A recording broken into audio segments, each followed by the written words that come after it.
My guest at this time, you may have seen on Tosh.0 or literally any one of your social media feeds in the last 13 years. You may know him as the viral hit, "It's Still Real to Me, Damn It" guy.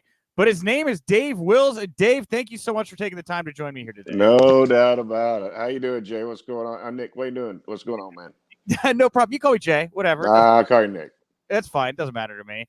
No, So you're good. it's been like I saw like what 13 years since this meme went viral. Is that right? Actually, it was 2005. It's been longer than that. Wow, 2005 was tribute to Starcade, and then it progressed where it just gained notoriety and notoriety and notoriety. man, 16 years. Hmm. You've been a viral sensation. It never goes away. I learned the hard way.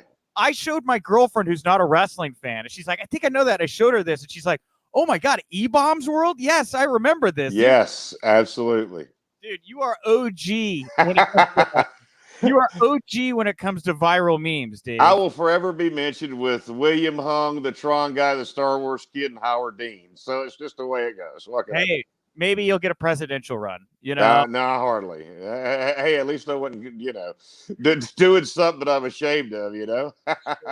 Well, Dave, I mean, are you surprised that this thing has had the longevity that it has, or are you not surprised? Yes and no. With the internet, anything you put in there never goes away.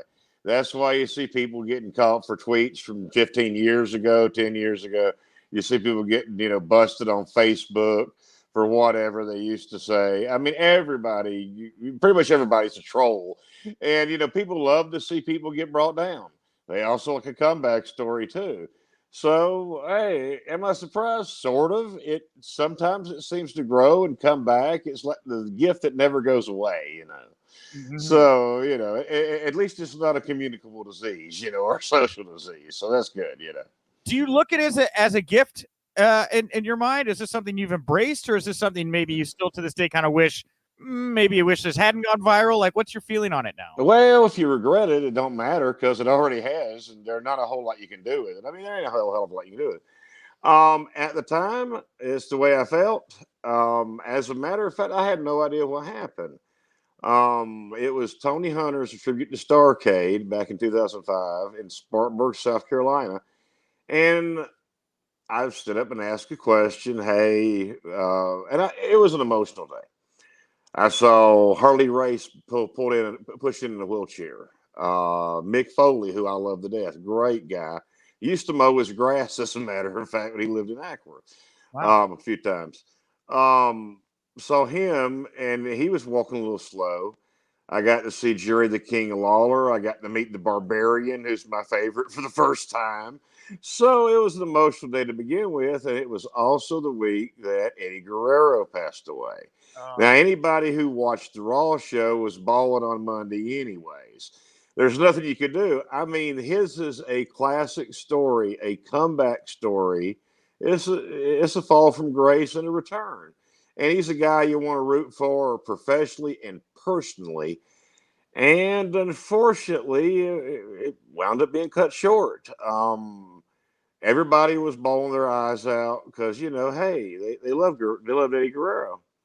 That also was the week that a wrestler overseas on a tour got pilled up or was sent home because he was in no condition to perform. So you think I'm going in there thinking a lot about substance. I'm thinking a lot about injury. I'm thinking a lot about the deaths in wrestling, regrettably at the time. And the question comes up, and I'm looking to ask a question. But what they were talking about is if you could have one more match with anybody, past, present, deceased or living, who would it be? And Jim Cornette and the Midnight Express gave their thing. I think it was something like the Rockers or something. And Terry Funk said, "I like one more match of Eddie Guerrero." The whole place popped. Everybody was feeling Eddie Guerrero still as well. He was a hell of a talent. And I was thinking also about Foley's interviews in ECW where he said, "Hey, man got his ear ripped off in Germany in a match with Vader. All right, And I think what was it? He didn't, it got thrown in a trash can because it didn't know the German word for formaldehyde. I thought, man, those had a big impact on me then as well back in '96 when he was doing them, 95, 96.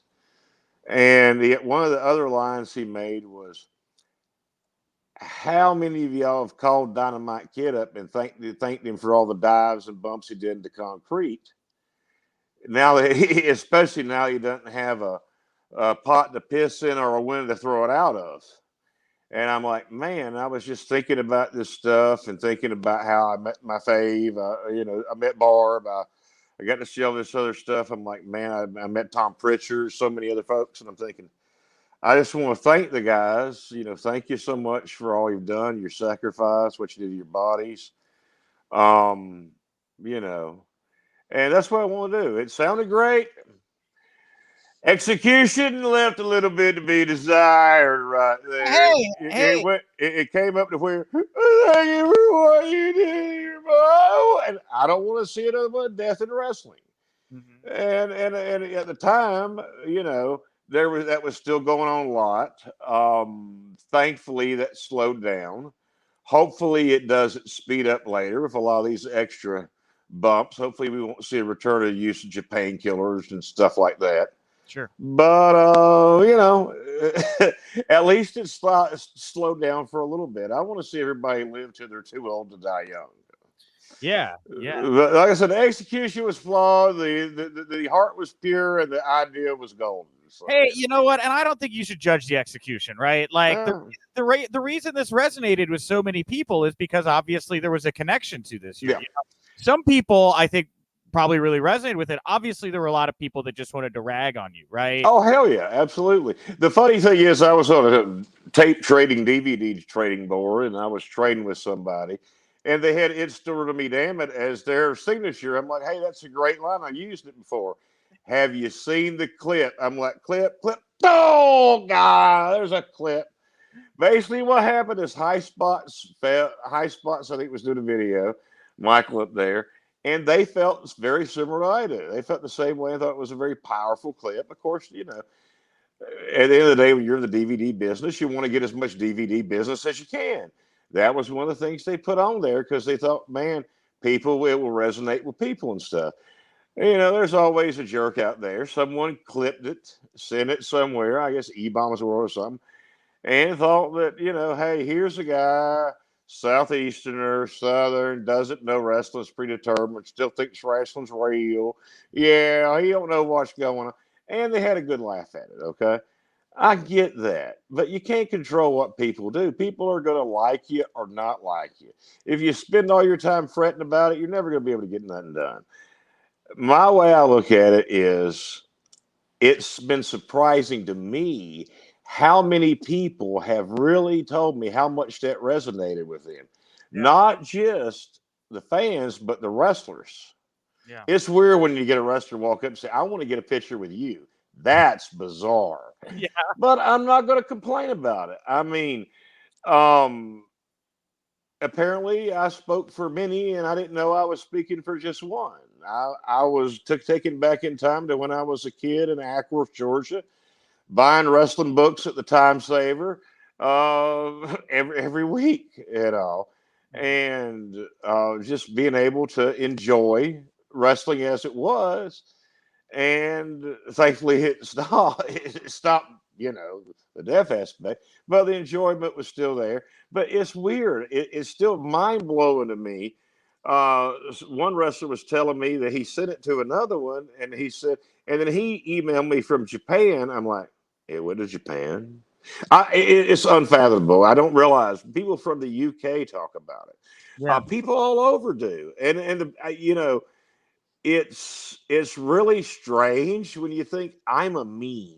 Not that I do, because I mean I got a good shoot job. Okay, people want to pick at me, so what? Okay, at least I can take it. There's a lot of kids who out there who can't handle it. There's a lot of cyberbullying going on. That's wrong. You shouldn't be picking on people and just trolling people. There's not. Some people have issues. Some people may not be at the best place. They may not have the best You know, God forbid, you know, they may be suffering from some depression or some self doubt or whatever. Teenagers are always going to be, you know, doubting themselves and all. And you know, you go up there, pick on somebody, you know, he may take drastic measures, and he may not be here tomorrow.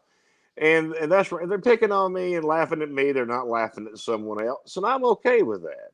But one thing that makes it where I don't really even think about it honestly is that so many people have been so nice and said, "Yeah, man, I'm with you. It is real," and I'm glad that it resonated with so many. Yeah, and I first of all, I applaud you for because you tweeted that out the other day, and I know it got a pretty good reaction. Yeah, Talking about how you were happy to take the bullet essentially for other people so they wouldn't have to. Is sure. that is that a position that you came to quickly, or is that a position you've come to over time? Well, when it came on to Russell crap born, I admitted that I'm that guy. People are like, "No, you're not." I'm like, I don't see a large line of people standing in line to claim it. Yeah, show us a picture. Here's one of me. Here's one of me right now. Oh my God, you are that guy. No kidding. I get where the video's fun. I can laugh at myself. I'm self-deprecating. Yeah, I get it. Yeah, it's a little short guy who's, you know, a little overweight, you know, and whatever. Big wrestling fan, whatever, speaks with a southern accent. You know, he don't believe, you know, he still thinks wrestling's real. But it's not. But I mean, wrestling's very real, just as real as comic books, as soap operas, as your mega movies, Right. Marvel comics, you know, wrestlers as real as your imagination, man. When Yeah. you get right down to it, I've always said wrestling is a hybrid form of entertainment. You can have acrobatics, you could have physical test of strength, brawling, you could have you know, acrobatics. You could have it's like live theater. It can make you stand up, cheer, cry. I know. It can make you get mad, be very happy. When it's done right, there ain't a whole lot better, and when it's done wrong, oh God, there ain't a whole lot worse. I mean, really. Yeah. Well, I mean, but again, like, kind of going back to it originally, again, coming to the point now where you really seem to have some levity about the Yeah. situation. When you first saw all these comments coming in and people were ragging on you, did you immediately brush it off or did it ever like affect you? I guess is something I'm wondering about. Like, I was a nerd in school. I've been a social misfit. Hey, I was a wrestling fan. yeah. So many people understand how they feel. They enjoyed wrestling. But, you know, hey, back when I was in high school, it was hard to get a date. Okay, just because I was a little short, little fat guy. You know, I was a nerd. Hell, I'm still a nerd. I can't get rid of the nerd card, but that's okay. I'm good with that. Now I'm 47 years old. I got great self-esteem. I don't worry about what unless it's people I care about, and I never really have cared what the mass populace is doing. I really have never cared about, you know, society or per se taboos or whatever. Hey, I'm going to be me. I'm going to maybe happy. If you ain't going to be happy, well, fine then. Go complain about something. I don't have time for it. But I'm going to do what I can to do the best me. It's been a hell of a ride. Hey, I've been afforded opportunities. After the clip got out, I was invited to go and ring announce a couple of matches in Lenore, North Carolina. One was the Powers of Pain against the Midnight Express, which I would have loved to see. I got to see it. Another was Dusty Rhodes against Jerry the King Lawler. And being an old Memphis mark, Jerry Lawler cut a promo on me, and I got my head hanging down. I'm, you know, wiping a tear, and I'm smiling like the Cheshire Cat because I'm like, oh my God, I'm like Bill Dundee and Jerry Lawler and everybody else he's cut a promo on. You know, I'm just eating it up because I mark it out because, hey, that's my jam, man. That's my stuff, man. I love that stuff. You know, I love that shit. It's great, you know. Yeah. Oh, man. Well, I guess, when I was thinking about you, Dave, because like, I don't really know what the culture was like pre 2005 because the internet was not a huge thing much No. before that. And like, I don't really know what the fan culture was like at the height of the Attitude Era because I was a little young, but I feel like, at least for the internet age, you were kind of ground zero in a lot of ways for like a target amongst fans. Like, it's become pretty common. Like, every day somebody seems to be in the crosshairs of the entire internet wrestling community, but you were like really the first I think that everybody kind of piled on to, you know? The weird thing is that my friend Duke told me every day I see your face. Yeah. Somebody's posting your meme on something.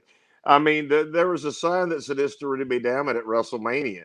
Wrestlers have said it. I mean, one time the Honky Talk man, when he had his little podcast, said, "What a goof!" I sent him a message. I sent him an email. I said, "Thank you. It's great to hear the greatest Intercontinental Champion of all time call me." He said, "You want to be on the podcast?" Like, oh my God, I'm getting interviewed by the freaking Honky Tonk man, Roy Wade Ferris. This is great. So, I mean, people can pick up me all they want. Hey, I've been able to do some great things I wouldn't have been. So I'm known for being a wrestling fan. I am. There's a lot worse things. I mean, it does open up some weird stuff. I mean, when you get right down to it, when I've got another job or been hired somewhere else, I gotta let them know. I need to show you this internet clip here. They're like, hey, it's cool. It's like you're a big football fan. At least I'm not picking my nose or something like that, or saying something anti-Semitic or racist or something stupid. I mean, yeah, okay. And most people they go judge me for my work and not for what my fandom is. Some people love to go to Mardi Gras. Some people like cruises. Hey, I like wrestling. I Yeah. go to a fan fest. It can get strange. The first time someone walked up to me in Chili's and said, "Hey, can I get your autograph? I saw you on Tosh.0." I'm like, "Yeah," and I'm with someone right there. I'm like, "Yeah, this is strange." I was in Cartersville, Georgia. One guy said, "I seen you on Tosh.0 last night." I'm thinking, y'all got more than rabbit ears around here? Damn. This is kind of weird. It's really weird that, I mean, I'm not going to dime anybody out because I still can't say, but I had somebody who was on NXT a few months ago actually come at me. I need a photo with you. They named a freaking card pay-per-view in England after me. It's still to us, damn it. I'm like, wow. And, it went all over the globe. Should I have got it copyrighted? Should I have got t-shirts, stuff like that? Oh, hell yeah, I probably should have done that. But at first, I didn't want to cash in. I'll be honest. I had an interview with Brian Alvarez. I didn't want to cash in Yeah. because it was in depth. It was related to deaths in wrestling. And if it brought awareness, great. I didn't want to go ahead and make a buck off the death. I was not going to be like promoters who are just looking to cash in on the dollar for the death. I respect the wrestlers too much, the boys, if you will. Yeah. However, it's taken on life its own, and people will say, Dave, it's them or you than that. I'm like, yeah, I'll tell you the backstory, but people are like, hey, you're a meme. I'm like, weirdest time. I was eating lunch or eating dinner one night with someone, and I was in Atlanta, Georgia, and it's this new burger joint that opened up. And I wasn't the biggest fan of they had these nouveau burgers. I'm like, hey, what happened to the regular stuff? So I'm over there and I'm thinking, service what? And all of a sudden they say these are complimentary. I'm like, maybe they read my face. Strawberry milkshakes appeared. I'm like, this is the greatest place in the world. I love this place. Pay the bill, get my card, roll the receipt, put it in my wallet, get ready to walk out. And they say, Mr. Wills, Mr. Wills. I'm thinking, I forgot my credit card. No, I didn't. They say, can we get a photo with you for our Instagram? Can we get a picture of you for our Twitter? I'm the general manager, and it's great to have celebrity. I'm like, oh my God, sure. I love you guys. You're great. Yeah. So, I mean, that's bizarre. Yeah. But I mean, take it in stride. People can say, yeah,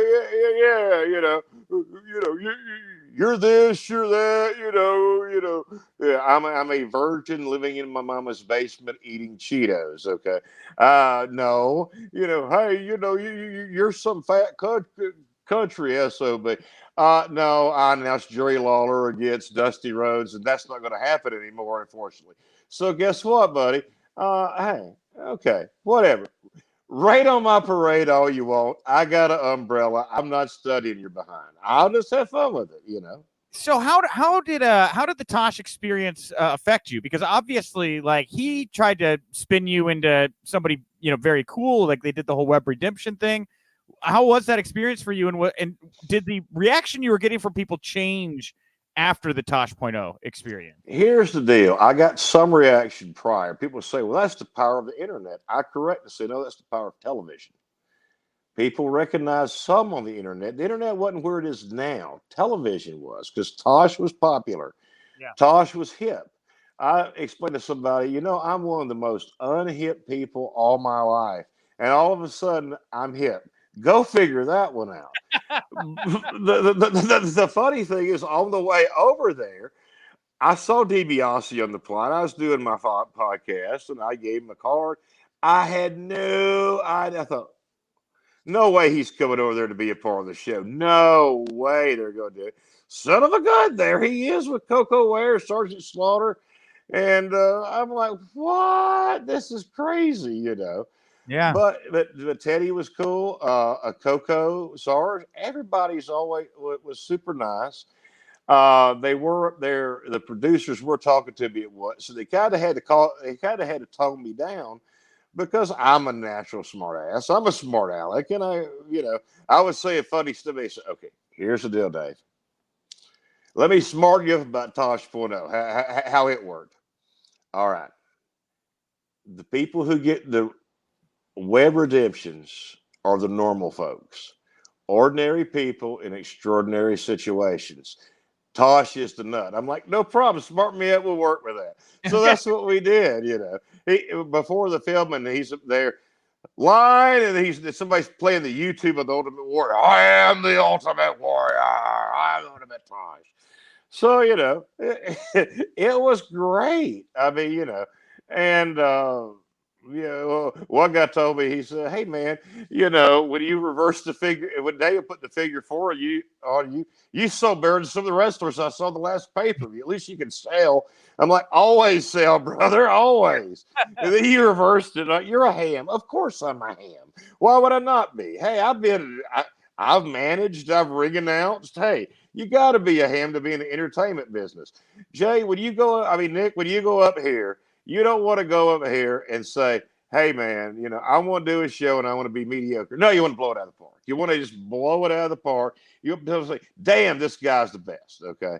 Yeah. Same way with me. I want to go up there. If I'm managing, if I'm a face, I'm going to shake hands. I'm going to slap people five, give high fives. Love people. If I'm a heel, don't ask me to talk to me or herself until after the show and they've left the building, because the answer is no. I can't stand any one of you. I hope y'all go back to where you came from. I don't know how you get the money to get in the door. That's the way I look at it. Who wants to see Darth Vader and Luke Skywalker hanging out drinking coffee? Nobody. I mean, come on. You got to keep it real. That's the thing. That's the thing of it. How the toss changed me? I got more recognition. People saw it more online, saw it more over the TV than not. But it's internet videos never truly go away. You get your 15 minutes of fame, but it's like 15, 30 seconds at a time. You never know when it's going to come back. If, The Rock or Steve Austin retweeted something I did, it probably would come back again. It Yeah. happens. I would see more people recognize me, and I could pretty much say, okay, in the last week or so, that that show must have played on Comedy Central, because at times it was always on Comedy Central. Yeah. One of the indie guys, I was at a restaurant in Chattanooga years and years later, and I try to keep it humble. I try to realize that I'm blessed and not be arrogant about it. But he actually made a comment. Sean says, it tells some of the other restaurant table, he said, you realize this guy's got more national television time already than we're ever going to get. And I'm like, wow. I was at another show in Chattanooga, the Scenic City Invitational Tag Tournament a while back. And I was sitting next to two of the greatest indie Georgia managers, Al Getz and Jeff G. Bailey, who people might recognize those names. And I thought Jeff G was a tremendous manager. He's given some hate-filled interviews. Google Jeff G. Bailey.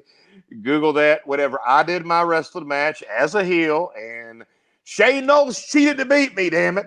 But when I did that, he was in my corner. And I got a big big thrill and marked out. And I said, that's the weirdest result of the whole year that Shane Knowles defeated Steve Wills with Jeff G. Bailey in his corner at the Peach State Wrestling Show in Carrollton, Georgia, back, I think, in 2012 or 13.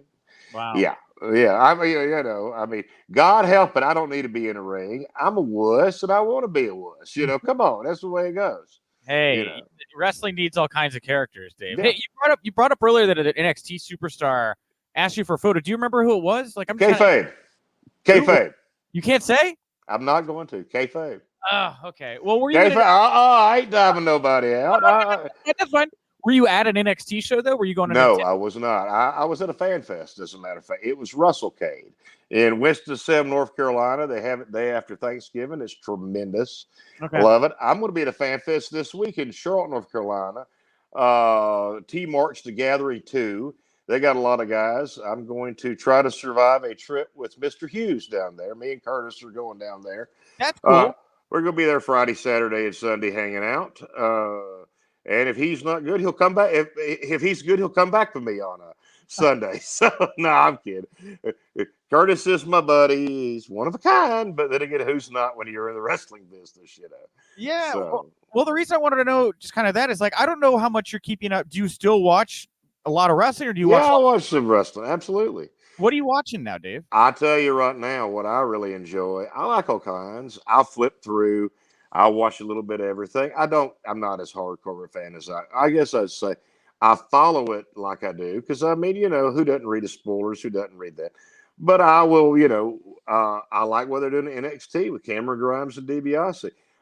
Big fan of Jonathan Gresham in Ring of Honor. Love the pure stuff. John's a great guy. I've been on shows with Fred Yehi before. Yehi is tremendous. Just so much talent in Ring of Honor. And I think with the AEW, WWE wars, it kind of gets lost.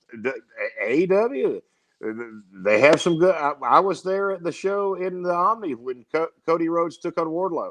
What a great cage match. I enjoy that tremendously. There's a lot of stuff at NWA. Oh my God, I love the tapings they do in Atlanta.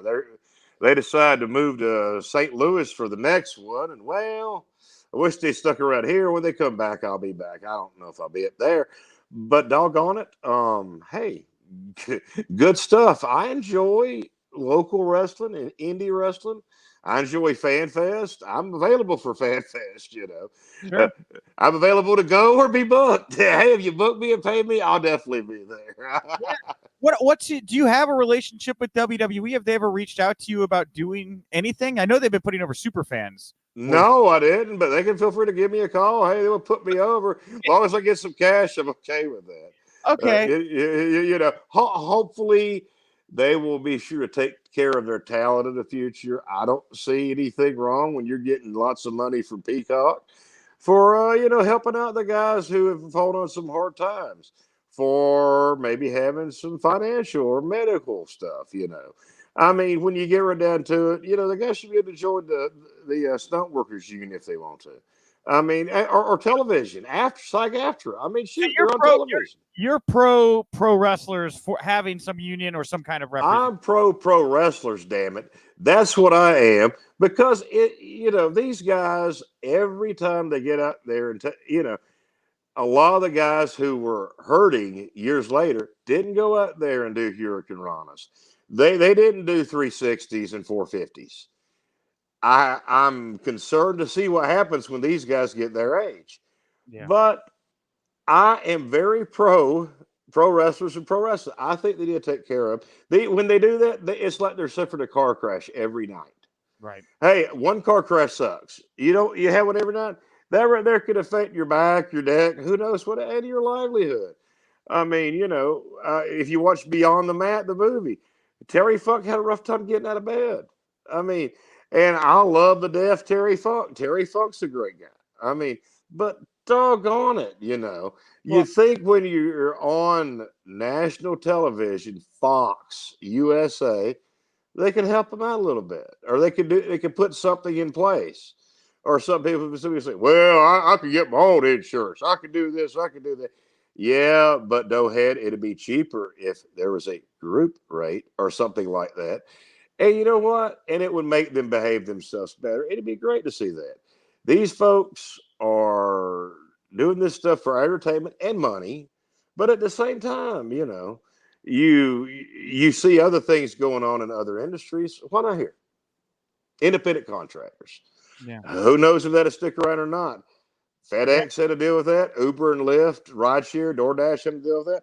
We'll see what else happens. Will wrestlers be that? Who knows? Yeah.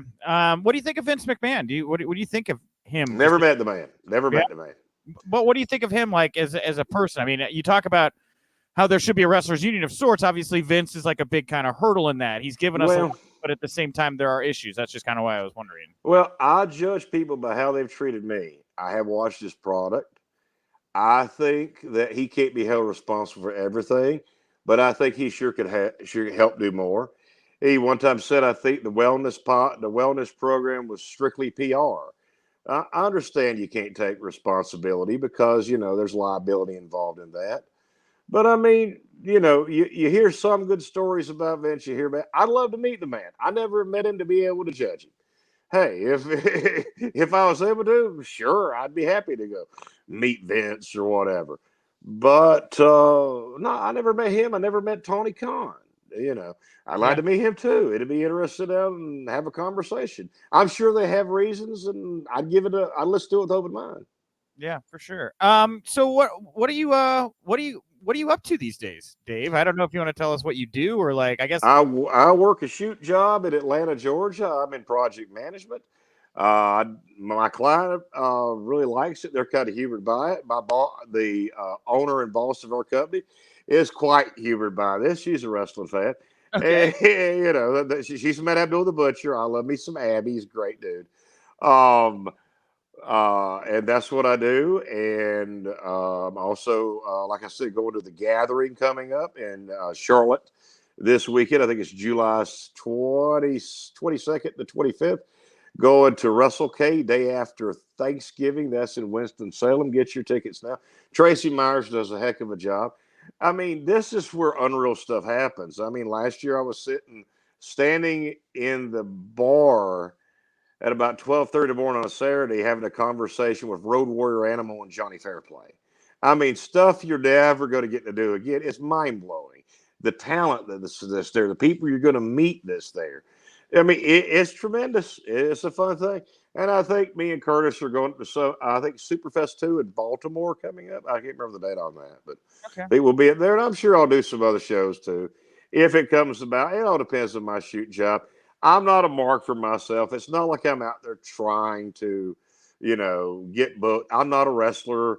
I do know that coming up in, I think, the last weekend of September, a gentleman I know who is a good friend of mine, Jeff's doing a show in Greenville, South Carolina. And South Carolina, you got to have a license. Now, this is ridiculous. You have a license to be a manager. Okay. I was just going to come up there first, but they had a talent on the card that if I had a license, I could manage him.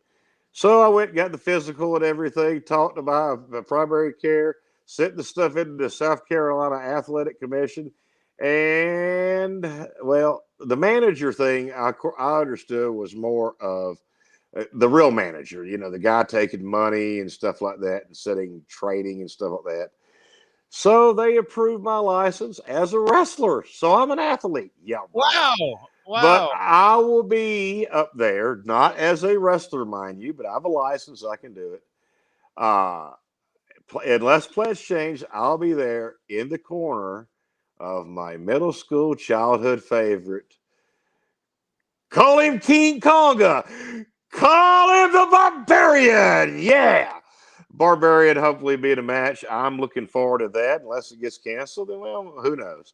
Really, that's about top of my bucket list. I recommend the movie Body Slam for your wrestling movie enjoyment. I think the Barbarian and T.J. Khan were tremendous. Barbarian should have got an award for Okay. that. So last thing, I was told that you and Jim Cornette kind of sparked up a friendship after that. Are you guys close or no? No, I've spoken with him a few times. It's not like he lives in Louisville. I live in Atlanta. I've spoken with him. If I see him on a car, I'll see him. I've been friendly with him, far as I know, or we still are. I Yeah. mean, it's not like I'm going to go out and bother anybody, But he's always been a kind guy to me. Hell, Kenny Boland's a kind guy to me. I love Kenny to death. I saw him last time I was in Louisville Oh, for cool. a little bit. I mean, I just am thankful for everybody's friendship. Vince Russo actually was nice to me too. It's just weird. People draw lines on politics or wrestling and everything.